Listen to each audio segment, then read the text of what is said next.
Today I'm going to show you why Kush audio plugins are my favorite for processing a stereo analog track that has been brought into computer land for ease of distribution. Here we go.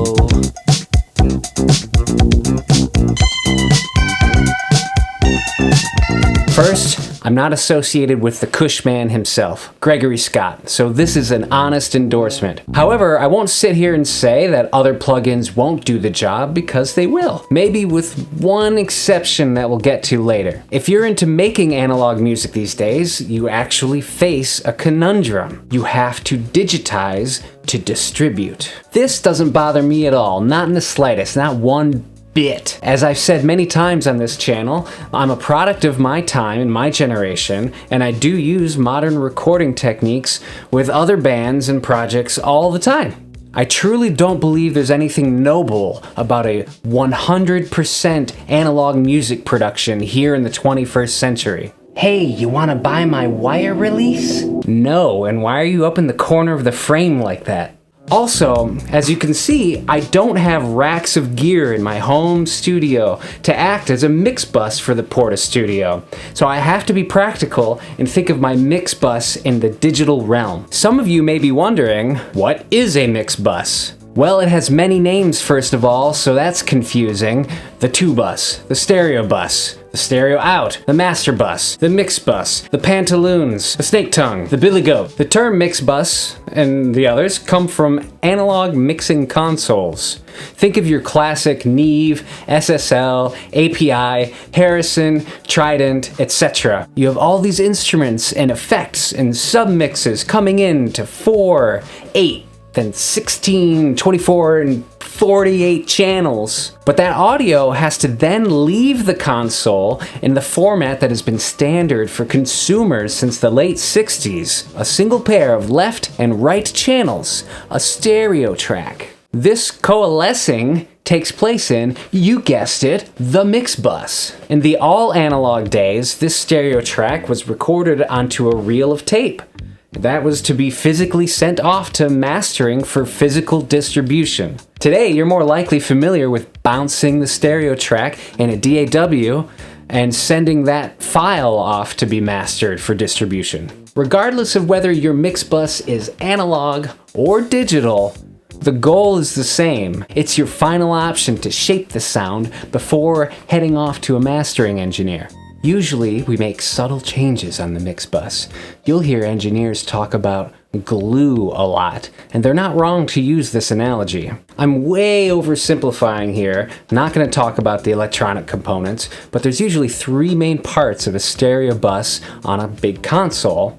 Number 1, obviously, a fader. Number 2, maybe a final EQ section. And number 3, most often, a compressor. So, like I mentioned before, I do not have any of these in the analog realm in my home. And that's where Kush audio comes in. The chain. I really dig the Kush audio aesthetic, and if you haven't seen Gregory Scott's After Hours videos on the Kush audio YouTube channel, please go do that. So, after I've brought in my mix from the Tascam, from tape, into the DAW, I like to set up my chain in the box like this. First, the hammer.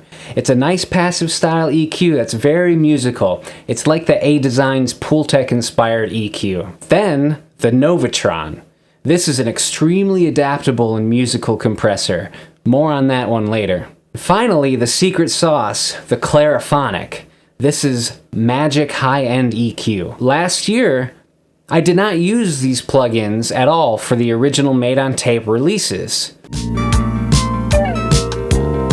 So, let's go in the box into those old naked sessions and add these plugins and mess around. Into computer land. Okay, here we are in Logic. Now this is the session from the old tune called Stop This from last year.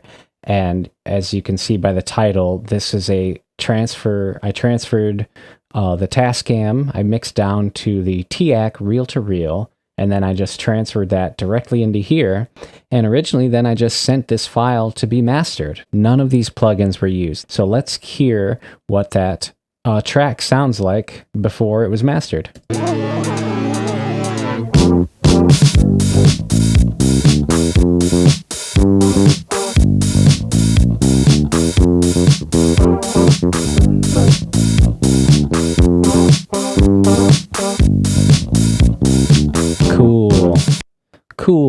Cool, cool, cool.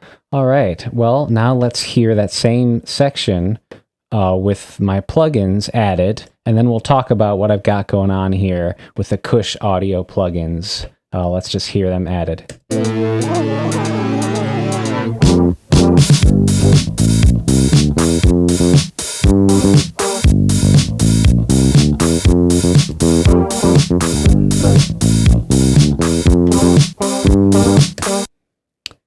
Now, like I was saying before, the moves on the mix bus tend to be subtle, but hopefully you could hear that difference. We'll be doing more ear tests here in a little bit, but let me just pull up the plugins and show you what I've got going on. This is the first in the chain, the Kush Audio Hammer DSP. You can see I've made subtle moves here. Let's turn everything off. Let's hear this, and then I'll bypass it just to see what's going on here.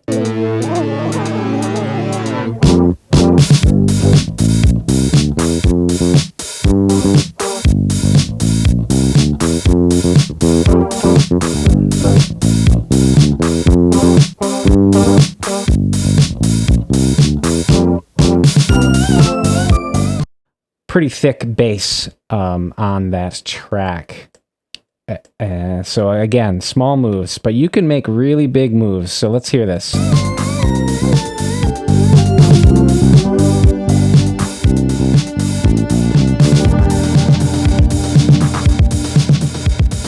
Now the mids.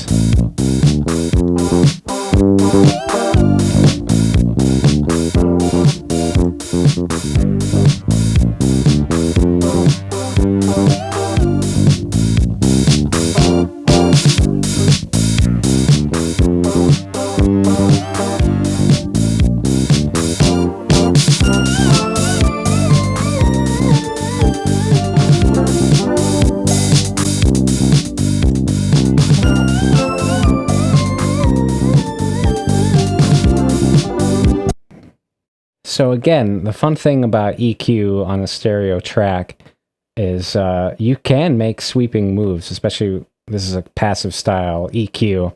I wouldn't necessarily go as extreme as I was going, but I wasn't hating the sounds that was happening. So that is the Hammer DSP. Very cool, very good tone shaper. And then I got that going into second in the chain, the Novotron. Probably one of my favorite plugin compressors out there. There's a lot going on here, and it might be intimidating at first. I highly, highly recommend anytime you get a plugin, click on the help, and everything is there. It's one little page. You know, some people don't like to read, but I'm a read the effing manual type person. This is the input and the output section, and what's cool about this plugin is that he's got like saturation for both the input and the output, and you can link them together or operate them independently.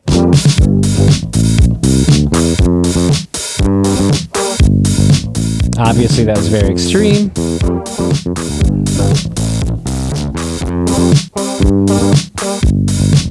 I was just showing that so you could hear them independently. Let's hear what it sounds like when we take them out. Obviously there's a volume difference, but it's not just volume. That's very cool. I've probably already mentioned this, but if I didn't, I highly recommend you go watch Gregory Scott from Kush Audio's video on compression. He's got a very good musical video on that. All right. How does this help me make music and have an emotional impact? I'm back to my original settings. Again, just a reminder, let's listen to it and then bypass without the compression.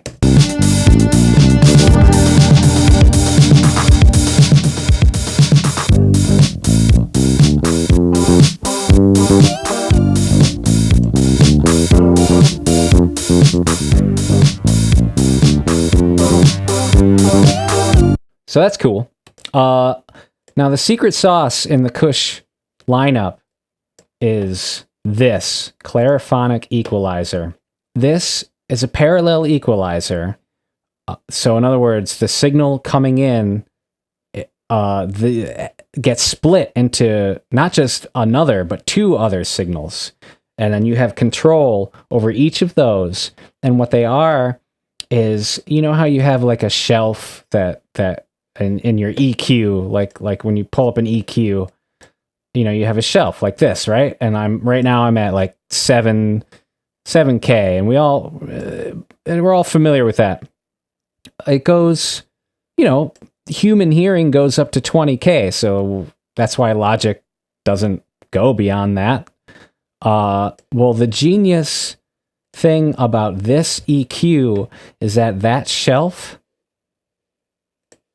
actually extends way out here to like 30, 40K, which what that means is that what that translates to is by turning this knob, you're getting a smoother high end. I don't know how he does it. I'm not a scientist, but let's just listen to it engaged.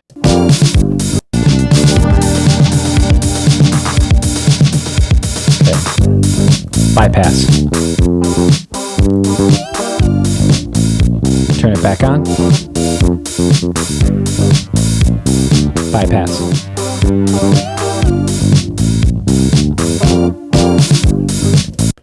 I mean, you can hear the difference, right? I mean, it's funny because the Portastudio cassette is very not hi-fi, and what we a lot of times mean by high fidelity is the upper register, the high end gets really compromised at slower tape speeds, and this is the secret sauce to me for, you know, you can't add what's not there, but it certainly helps clear clarophonic. It helps clear up this analog track big time. Now let me mess with these knobs so you can hear it.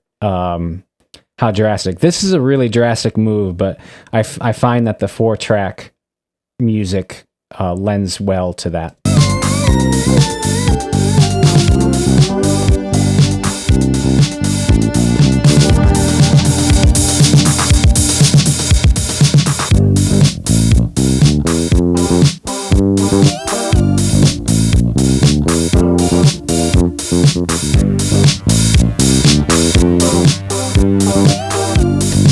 I mean, my gosh, what a huge difference. All right, so let's listen to all of them all at once again.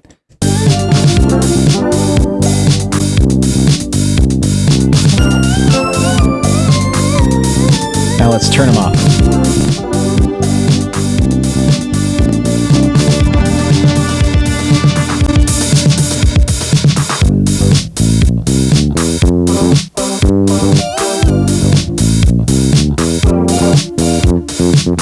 Man, I know that was kind of a deep dive, but I wasn't totally expecting to do that deep in detail for each one, but it's pretty important. Let's go back to you, other Made on Tape man.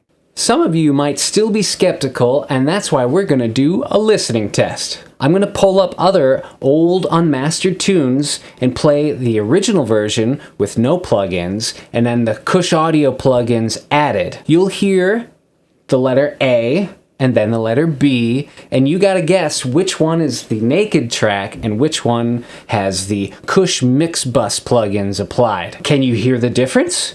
Here we go.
Did you make your guesses? Did you put it in the comments? Okay. On every one of those examples, letter A was the naked track.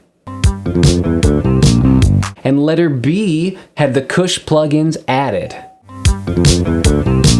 Pretty neat, huh? Hopefully you can see the value of treating your DAW as your final shaping of a track as a digital mix bus. It's subtle, but very important. Also, the price definitely beats analog gear. Someday, will my gear acquisition syndrome end? No. While I personally love and recommend the Kush stuff, what I actually recommend is that you try this on plugins that you own already. But if you had to twist my arm, of the three, I would say the clarophonic is pretty unique. I've never seen a piece of hardware or other plugins that do this specific job as well and as musical. If you could think of any comparisons, I'm all ears. Let me know in the comments. So if you can only afford one of these plugins, that's the one to get. I just want to say that this video has been brought to you by you, the people of Patreon. Link to that in the description below. But with that, as always, peace and be good to each other.